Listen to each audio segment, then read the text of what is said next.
Morning Glory with Barry Upton and friends. Come on, get up, get out, and get moving. Come on, get up, get out, and let's do it. Come on, get up, get out, and start grooving. Juggling around to the sound of music.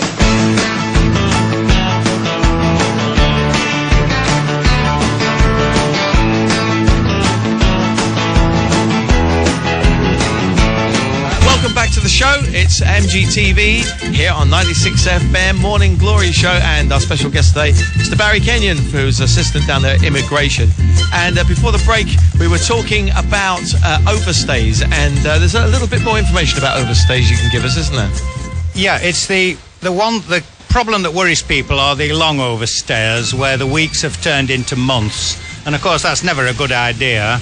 But I think it's just worth reiterating that if people have a good reason why they have badly overstayed their visa up to months, they may just still be able to pay and go through the airport gates. These categories are people who've been extremely ill in hospital.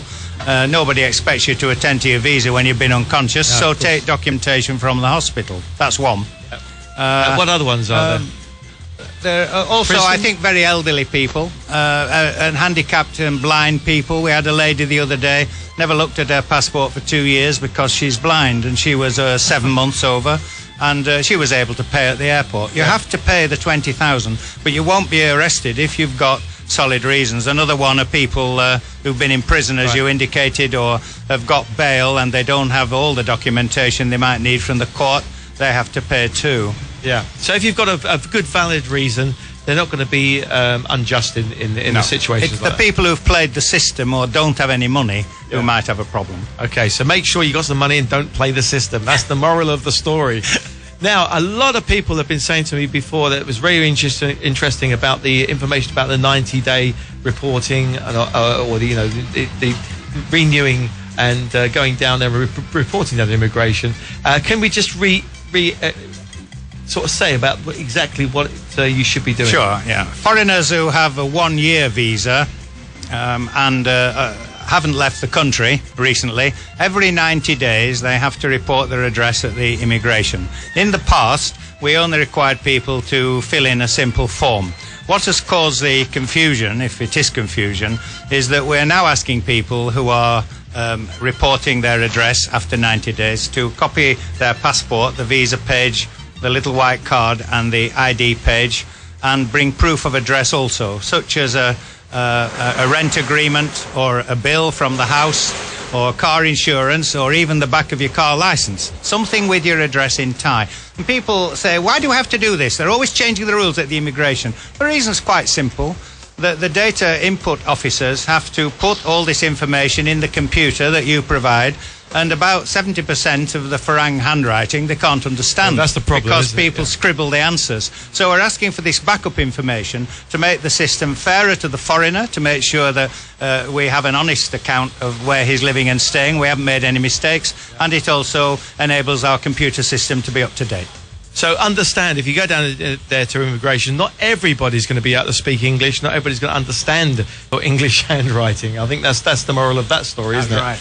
Right, brilliant. Okay, now, anything else that you think that should be of importance right now? Only the thing that you, Barry, are always emphasising, when you do go to the immigration, people on the whole are pretty nice there, but we can get a bit stressed out when it's very busy. And you have to remember, always go as smartly dressed as you feel able to without necessarily having a dress shirt and a bow tie on. And don't lose your patience. If there's a confusion, try to sort it out slowly and amicably. One thing you can be sure of in Thailand, as soon as you get angry, you have lost. Yes, that's a great bit of information.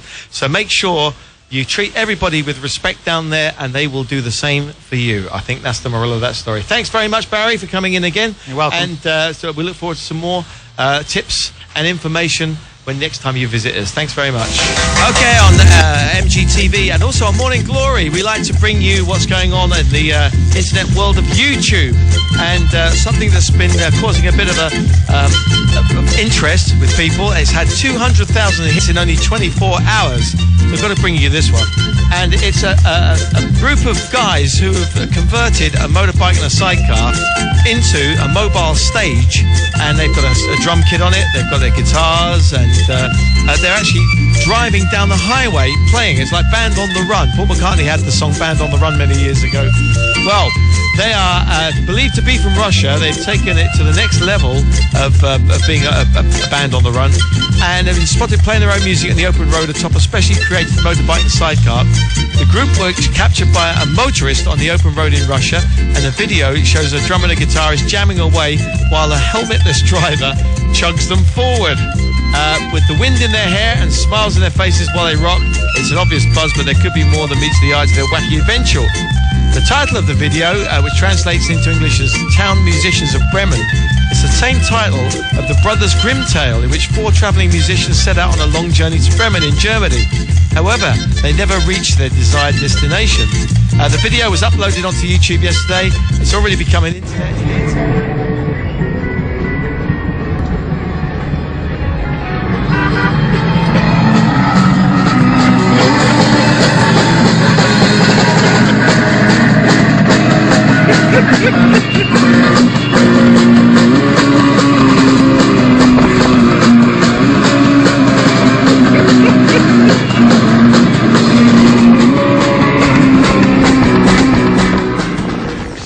Okay, I'd like to say a big thank you to Rose for turning up today. That's very nice of her. And also to Danny and to Barry Kenyon for being a great guest on the programme. Tomorrow, it's Dan Cheeseman. Yes, we can't wait for his property reports. And also a guy called Rick. Now, you're going to really like this guy, Rick. He does a lot for children, especially with crash helmets and bikes and things like that.